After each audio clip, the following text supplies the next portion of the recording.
I'm Vin. I'm Sori. And this is In Flames, I the Mask. This is for, who is this for? The big homie Andreas.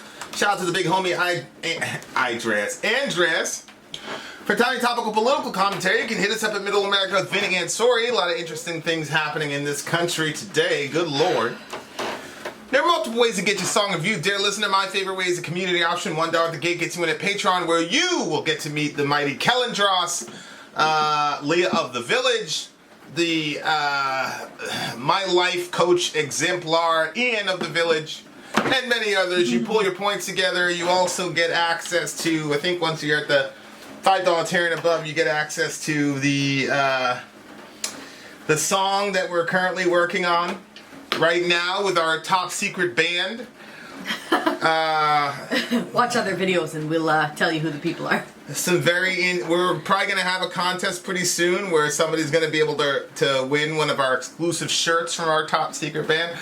So all those things there happen on Patreon. Best thing though, you pull your points together as a group and you come together and say, this is what we want to listen to, Vin and Sori, and we listen to it. Now, if you are a filthy capitalist like my friend over here, Sori, and you don't want to deal with your teammates and you don't care about community, you're just a rugged individualist because you've been reading a bunch of Ayn Rand, then what you do is $125 at the gate gets you straight to the head of the line. Just like at Disneyland, you get to hop, skip, and jump over everybody because your capital gives you that privilege. And then you are able to request a song.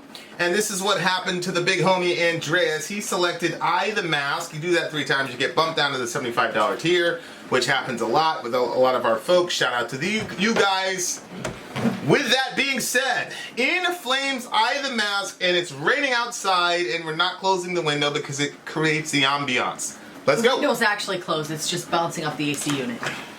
From I can only see a thing. We're further off with every passing second. I will follow anyone that brings me to you. But the sense of time is catching up with me.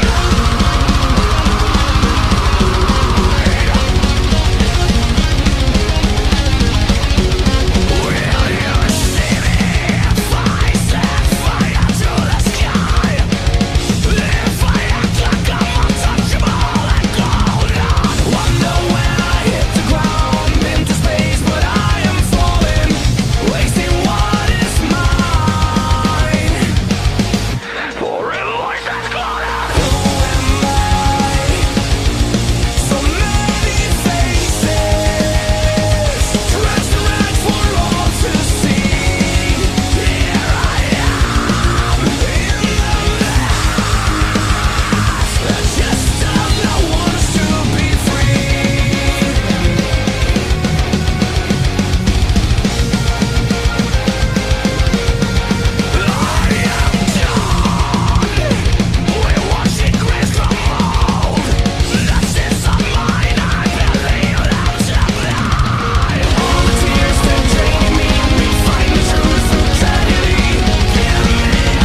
all of them.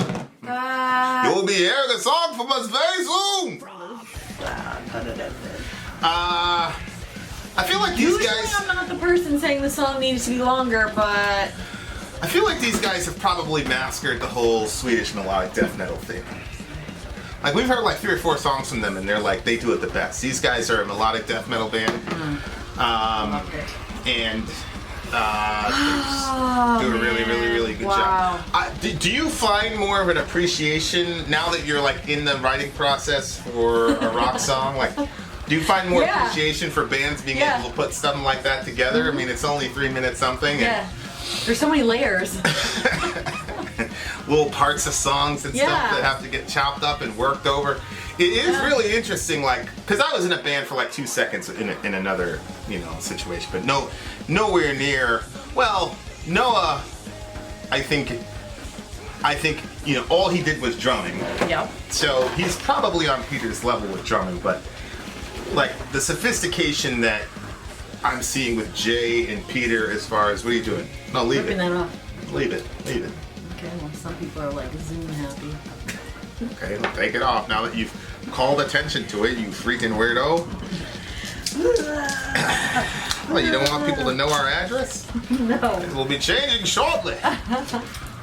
Just a sophistication, I think, of like the people in the band. Like they're able to record. Like you'll notice with like Jay and Peter, like they've got like obviously recording things. We're just using GarageBand and recording from the thing.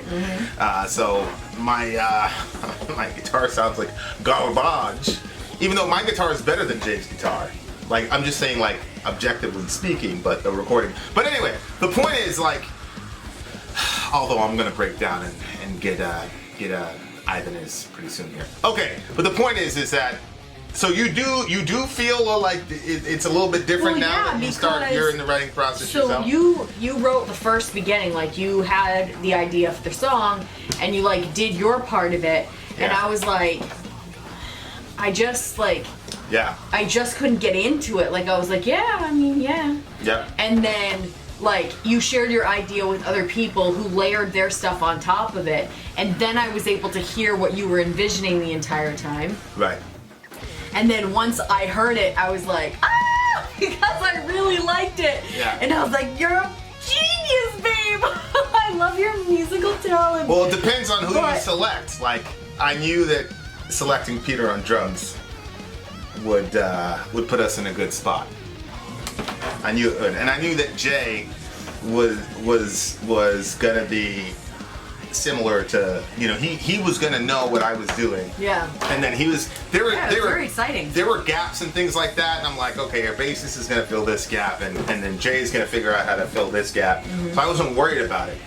You know what I mean? But anyway, it's fun.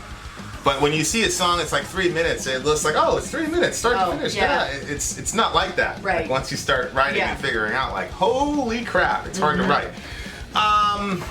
I really like this song, and I feel like I really could have used this song when I was like 15, 16. Yeah. Why? What about it? Well, he says, from here I can hardly see a thing. We're further off with every passing second. I will follow anyone that brings me to you, but the sense of time is catching up with me. Verse 1, I actually didn't. A lot of times I don't catch the first little bit. I start like kind of like catching up to it as it like progresses. Wonder when I'll hit the ground, bend to space, but I'm falling, wasting what is mine for a voice that's calling. Like this kind of like the feel of the song that I got was like it was this person that was being stuff for other people, because he talks about the masks. He talks about so many faces dressed in rags for all to see. Here I am in the mask, the jester that wants to be free. So like he's wearing the rags, he's dressing, he's putting the faces, he's doing all these things, but it's for other people, and like he wants to be free. And like I remember feeling all the time like I just wanted to be free. I felt it all my life. I felt trapped all my life. I've talked to you about this before, that I would have these reoccurring dreams that I was trapped inside. Like I'd be in a room, there's 2 doors, I pick one door and it leads me to a smaller room, and I'm like, that was obviously the wrong door. There's 2 more doors, and you pick another door, and then that one leads you to a smaller room. Wrong door again. every time that I thought that I was trying to find an exit, I was actually getting myself deeper. And he talks about spiraling down. And all the tears, they're draining me. We find the truth through tragedy. Give me a sign, I'm on my knees. Feel like you've forgotten me. So for me, it was a God song because, and I don't think that this band is a Christian band, and that's probably not at all where he was going. That's what it was for me, was because, like I would cry about it, like, not around people, and nobody knew that I was feeling that way. It was me and my journal, you know? And it was just like this feeling of like, I did feel drained, and like, but then it said we find the truth through tragedy, which was crazy because the tragedy for my life was everything that surrounded my divorce and everything like that. But through all of that stuff, I really feel like that I found like a different level of truth, and I found a level of freedom that I never had all my life. And part of that too was doing this channel and meeting the different people. Yeah, a huge part of it.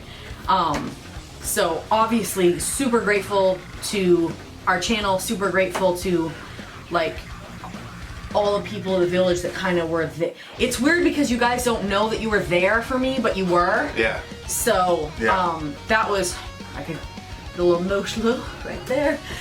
So yeah, but just that kind of like feeling, and like, you know, I've said it before, like I always felt like I had to be someone in every circle that I was in, and like this was the first circle that I was like, well, I don't know how to be metal.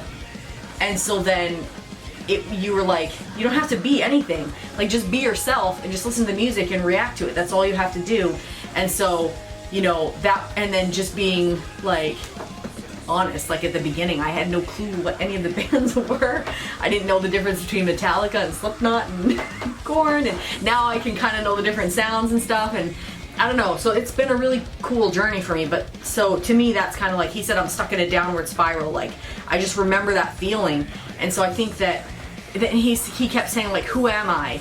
And it was crazy because like I felt so secure in myself as far as like me and God went, but me and the rest of the world, it was like masks and, you know, everything. So anyway, so it was a really cool song for me, and I love the way when he got to Who Am I, the way that he would sing that part, I really liked. So yeah, I'm not. Oh, and also one more thing, what the outro, will you see me if I set fire to the sky, that part was crazy too, because there was a sense in which I felt like, so like everybody wants the sky, like you can't set fire to the sky without being some kind of a villain, you know? But I feel like that when I set fire to the sky by the choices that I made in my life, and like people just like scattered, but like you were still there, and you were like, you were okay with me setting fire to the sky, like you were like, that's okay, that's healthy, the sky will come back, you know what I mean? Like, and so that, you know, obviously you were a big part of that as well. So it was like the channel, it was you, it was, you know, obviously I think God was the one that brought me through all that stuff. But so yeah, I think that this song just could have been really great for me for quite a few years before getting to the point where I would set fire to the sky. Yeah, I'm not particularly. A band doesn't have to be a Christian band to be addressing God, and there are a couple things in here where I'm like for example, he said he was on his knees. will you see me if I set fire to the sky? Yeah. And people think of God being like up and right, and you know, so that's a very interesting line, because who's he talking to? Give me a sign. That's usually something people say when it, you know, especially when you're in a praying posture. Give me a sign, I'm on my knees. I feel like you've forgotten me. We find meaning through tragedy. All the tears are draining me. I just read everything like inverted. So I'm not particularly certain that he's not talking about God here, especially in the pre-chorus. The pre-chorus is, to me, God would be the first round candidate there. Like, you know, I believe everybody has a relationship with God. You know, like that's why I don't cringe necessarily, but I'm always like uncomfortable when people say Christianity is a relationship with God. If the Bible is right, everybody has a relationship with God. You know, some people are just estranged from their father. Some people are closer than others. Some people are looking for their long lost father. Some people are asking for a sign. Some people are so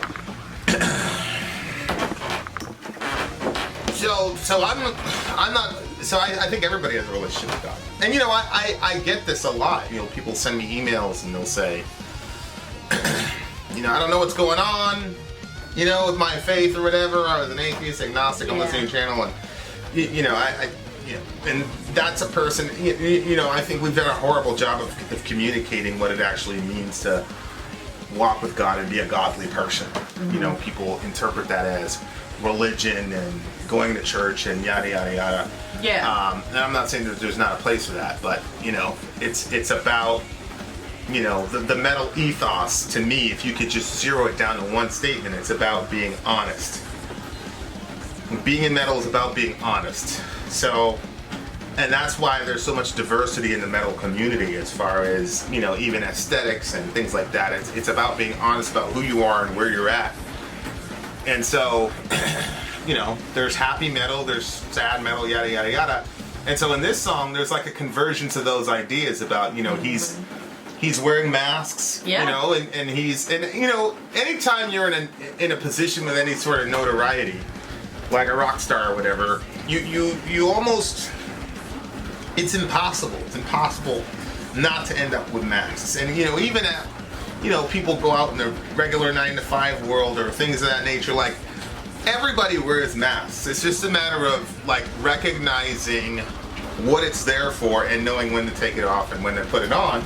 And I think that's what happens with people, like when people impose a certain perspective on who you are based on the mask that they saw you wear. They think that that's you, and then they put all this pressure on you to continue to wear that, and that's where people start having that role conflict. You know, like parents do with their kids all the time. Like, I think it's irresponsible for a parent to tell their 5-year-old, "Oh my God, I got a horrible call from the doctor, and I'm very, very scared." And like, you shouldn't tell your 5-year-old that. Like, you should wear a mask of calmness. But you got to have a place in your life or in your family where you're able to take off that mask and say that you're stressed the hell out. Yeah. So wearing masks is not, it's not as easy as a lot of people would like to be. Some people want it to be never wear a mask at all, tell everybody exactly how you feel, you know, anytime you want, which most of us cannot do that because most of us are in marriages or most of us are in jobs and things of that nature. Most of us are just like, it's impossible to be completely raw and honest 100% of the time. I also think it's irresponsible. I think that's one of the differences between children and adults. You know, Orion, however he feels, you're gonna know about it in that moment. Yeah. And there is something, you know, liberating about that shawl. But the older you get and the more responsibilities you have, then the less wise it becomes to do that. Mm-hmm. So sometimes too, like, you put on a mask, like let's say you're in a really horrible mood, and then you put on a mask that is like, okay, I have to like not be in this mood, and then you come out of it, and then you're not wearing the mask. You're okay. But sometimes if you just like, if you don't put on the mask and you're just like, I'm just in a bad mood, you like stay stuck in it.